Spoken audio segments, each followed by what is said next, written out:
Hello, future nursing officers. Welcome to your favorite study session. Today we are playing Kaun Banega Nursing Officer with a very important topic hematology, specifically white blood cells, WBCs. Her question के लिए हम 30 to 40 seconds देंगे. Let's start. शुरू करते हैं पहले सवाल के साथ. Question 1. Q1. WBCs are also called A. Erythrocytes, B. Thrombocytes, C. Leukocytes, D. Platelets. Teacher script. सबसे बेसिक सवाल, WBCs का साइंटिफिक नाम क्या है? The correct answer is C. Leukocytes. देखिए, ल्यूको का मतलब होता है व्हाइट और साइट्स मतलब सेल. एरिथ्रोसाइट्स RBCs होते हैं और थ्रोम्बोसाइट्स प्लेटलेट्स होते हैं.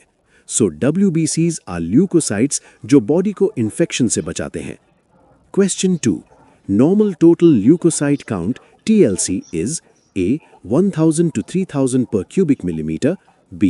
2000 to 5000 per cubic millimeter, C. 4000 to 11000 per cubic millimeter, D. 12000 to 15000 per cubic millimeter. Teacher script. Exam में वैल्यूज हमेशा कंफ्यूज करती हैं. Right answer is C. 4000 to 11000 per cubic millimeter. अगर काउंट इससे कम या ज्यादा हो तो बीमारी का इंडिकेशन है. नॉर्मल रेंज रट लो, 4000 से 11000, 4000 to 11000. Question 3. TLC less than 4000 per cubic millimeter is called A. Leukocytosis, B. Neutrophilia, C. Leukopenia, D. Eosinophilia. Teacher script. अगर काउंट 4000 से नीचे गिर जाए तो उसे क्या कहेंगे? Answer is C. ल्यूकोपीनिया.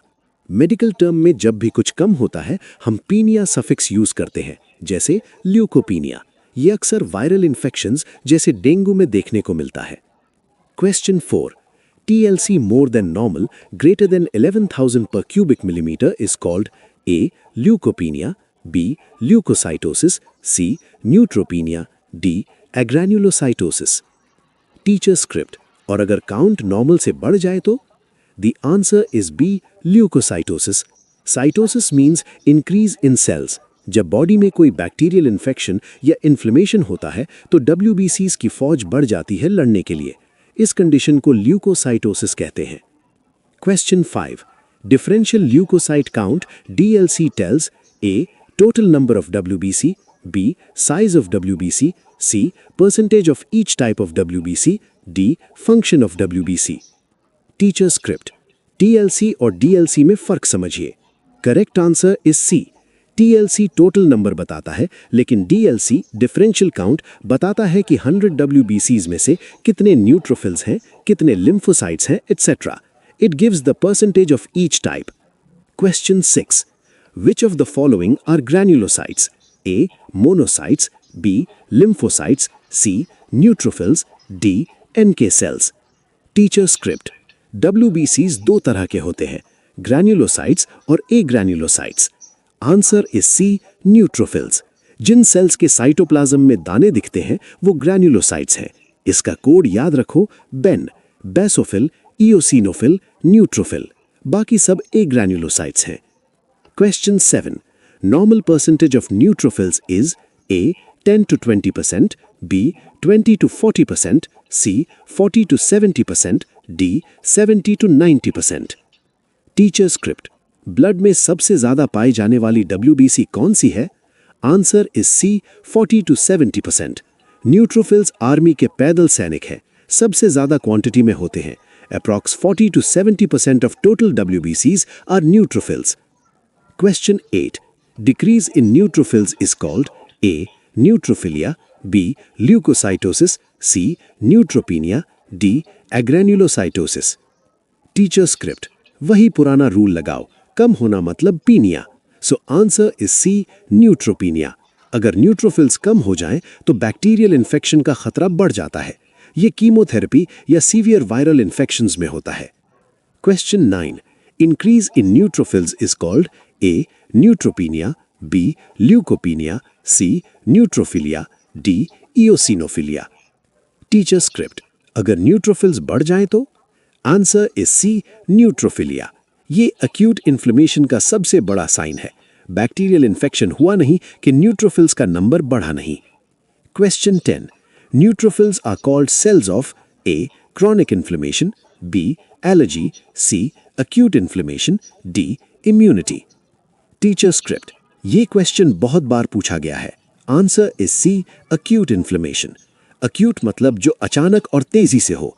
चोट लगते ही सबसे पहले न्यूट्रोफिल्स पहुंचते हैं, इसलिए इन्हें सेल्स ऑफ acute inflammation कहा जाता है. Question 11. First cell to reach the site of inflammation. A. Monocyte, B. Lymphocyte, C. Neutrophil, D. Eosinophil. Teacher script. Race में फर्स्ट कौन आता है? Answer is C. न्यूट्रोफिल. जहां भी इंजरी होती है, ब्लड वेसल से निकलकर टिश्यू में सबसे पहले न्यूट्रोफिल्स एंट्री मारते हैं. इस मूवमेंट को हम कीमोटैक्सिस कहते हैं. Question 12. Main function of neutrophils. A. Antibody production, B. Phagocytosis, C. Allergy control, D. Cytokine release. Teacher script. Neutrophil site पे पहुंच के करते क्या है? Answer is B. Phagocytosis. Phagocytosis का मतलब है सेल ईटिंग. ये बैक्टीरिया को पकड़ते हैं और निगल लेते हैं. Engulf. Question 13. Life span of neutrophils in blood is a. 1 to 2 hours, B. 8 to 12 hours, C. 3 to 5 days, D. 1 month. Teacher script. इनका काम खतरनाक है, इसलिए इनकी लाइफ भी कम होती है. Answer is B. 8 to 12 hours. Blood circulation में ये सिर्फ 8 से 12 घंटे जिंदा रहते हैं. टिश्यू में इन्फेक्शन से लड़ते हुए शायद थोड़ा और जी ले, पर इनकी लाइफ शॉर्ट होती है. Question 14. Enzyme used by neutrophils to kill bacteria. A. Histamine, B. heparin, C. myeloperoxidase, D. antibody. Teacher script. Neutrophil के पास बैक्टीरिया मारने के लिए कौन सा वेपन एंजाइम है? Answer is C. myeloperoxidase. ये एंजाइम ऑक्सीजन रेडिकल्स बनाता है जो बैक्टीरिया को डिस्ट्रॉय कर देते हैं. रेस्पिरेटरी बर्स्ट इसी से होता है. क्वेश्चन 15. पस mainly contains A. RBCs, B. Plasma, C. Dead neutrophils plus bacteria, D. Platelets. Teacher script. जख्मी जगह पर जो पस या पू बनता है वो क्या है? Answer is C. Dead neutrophils plus bacteria. Pus is actually a graveyard. यहां मरे हुए न्यूट्रोफिल्स, बैक्टीरिया और टिश्यू डेब्री होते हैं. इट शोज कि वहां लड़ाई हुई थी. Question 16. Normal percentage of eosinophils is A. 0 to 2%, B. 1 to 6%, C. 10 to 20%, D. 20 to 40%. Teacher script. अब बात करते हैं इओसिनोफिल्स की. Answer is B. 1 to 6%. ये न्यूट्रोफिल से कम होते हैं. नॉर्मल रेंज याद रखें 1 to 6%. Question 17. Eosinophils mainly increase in A. Viral infection, B. Bacterial infection, C. allergy and parasitic infection, D. cancer. Teacher script. Exam का फेवरेट क्वेश्चन. इओसिनोफिलिया कब होता है? Answer is C. Allergy and parasitic infection. अगर patient को asthma है, skin allergy है या पेट में कीड़े या वर्म्स हैं तो इओसिनोफिल्स का काउंट बढ़ जाएगा. Question 18. Main function of eosinophils. A. start allergy, B. control allergy and kill parasites, C. produce antibodies, D. phagocytosis. Teacher script. तो इनका मेन काम क्या हुआ? Answer is B. Control allergy and kill parasites. ये allergy reaction को शांत या dampen करते हैं और बड़े पैरासाइट्स को मारने वाले एंजाइम्स रिलीज करते हैं. Question 19. Which cell starts allergy? A. eosinophil, B. basophil, C.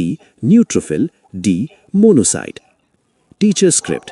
Allergy control eosinophil करता है, पर शुरू कौन करता है? Answer is B. Basophil. Basophil histamine release करते हैं. हिस्टामिन ही वो केमिकल है जिससे खुजली और सूजन यानी स्वेलिंग शुरू होती है. Question 20. Normal percentage of basophils is A. 5 to 10%, B. 0 to 2%, C. 10 to 20%, D.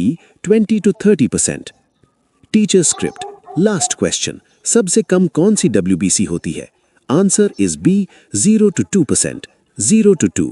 Basophils are the least common granulocytes. Blood film में इन्हें ढूंढना मुश्किल होता है क्योंकि ये 1% से भी कम हो सकते हैं. Great job everyone. You have completed the haematology quiz. Score comment section में बताना मत भूलना. See you in the next class.